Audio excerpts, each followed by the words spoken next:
مگر واقع ہررا کیا ہے میں یہ جاننا چاہتا ہوں۔ اور اس واقعے میں حیران ہو گیا مصطفیٰ ایک روایت پڑھ کے کہ جناب سید الساجدین امام زین العابدین جو حضرت حسین، آپ پہ ہمارا سلام ہو، آپ کے فرزند ہیں،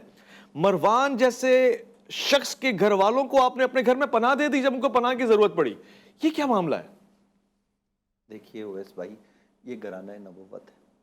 یہ نبی اکرم کے گھر والے ہیں کہ جنہیں طائف میں پتھر مارے گئے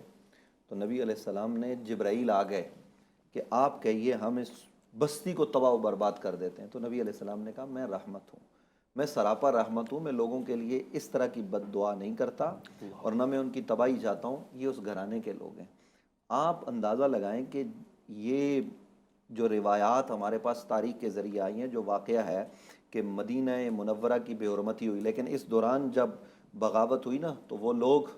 جنہوں نے حضرت امام حسن کو شہید کروایا، یعنی مروان کون ہے؟ مروان وہ بدبخت، وہ ملعون، وہ لعنتی، لوگ اس کو صحابی کہتے ہیں یا اس کی عظمتیں بیان کرتے ہیں، ایسے لوگ بھی بدبخت، مروان کے چاہنے والے بدبخت، جس دل میں مروان کی محبت ہو اس دل پر ہزار لعنت ہو۔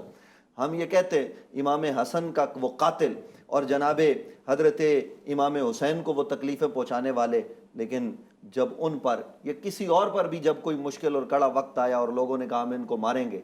تو دیکھیے وہ لوگ جن کے سامنے کربلا ہوئی تھی، جس نے کٹتے ہوئے حسین کے سر کو دیکھا تھا، 6 ماہ کے بچے کی لاش کو دیکھا تھا، جو خود قید میں رہا، آج ہمیں موقع ملے تو ہم بدلہ لینے کو تیار ہو جاتے ہیں، لیکن زین العابدین نے معاف کر دیا۔ وہ کوئی جو آیا تھا اس نے یہ کہا تھا پانی مانگ کے کہ کھانا کھلایا، پانی پلایا، کہا آپ نے مجھے پہچانا نہیں، تو آپ نے فرمایا ہمارے زخموں پر نمک مت رکھو، اے لوگو ہم تمہیں جانتے ہیں، تم وہ ہو کہ تم نے ہمارے گھرانے کو شہید کروانے میں کردار ادا کیا، وہ تمہارا ظرف تھا، آج تم نبی علیہ السلام کے گھر والوں کے پاس آئے ہو، یہ ہمارا طریقہ ہے کہ ہم بھر بھر کے کھلائیں گے، بھر بھر کے دیں گے، ہم خالی نہیں لٹائیں گے۔ لیکن میں یہ پوچھنا چاہتا ہوں، آج امت محمدیہ سے یہ سوال ہے کہ آخر یزید، جو لوگ یزید کے حامی ہیں، وہ تمہارا لگتا کیا ہے؟ چلو شیعہ کو تو جو مرضی کہہ لو، ہمارا لاکھ اختلاف ہو سکتا ہے، یہ مولانا بیٹھے ہوئے ہیں اہل تشیع کی نمائندگی کر رہے ہیں، مجھے ان سے 1000 اختلاف ہوگا، لیکن ایک چیز کا کریڈٹ ان کو جاتا ہے، اور میں بڑا کھلا آدمی ہوں، کھلی بات کرتا ہوں، کریڈٹ یہ ہے کہ انہوں نے کربلا کو زندہ رکھا ہے۔ واقعہ ہیرا، ہم اہل سنت و جماعت جو یہ کہتے ہیں کہ نبی علیہ السلام کے نالین کو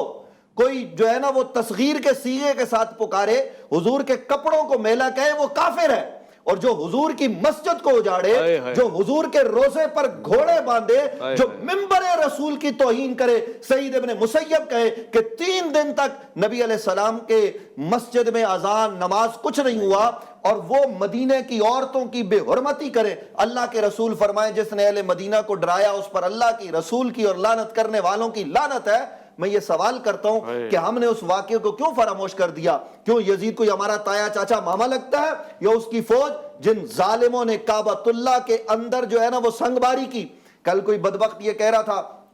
کہ جناب وہ تو عبداللہ بن زبیر نے کروایا۔ بھائی عبداللہ بن زبیر تو دفاع کر رہا تھا، عبداللہ بن زبیر نے تو نہیں کہا کہ آ کے حملہ کرو، کعبہ کے تقدس کو پامال یزید کروائے، اس کو آگ یزید لگوائے، مدینہ منورہ کی بے حرمتی۔ آپ سوچیں، غور کریں، اویس ربانی صاحب، ہمارے ناظرین سوچیں،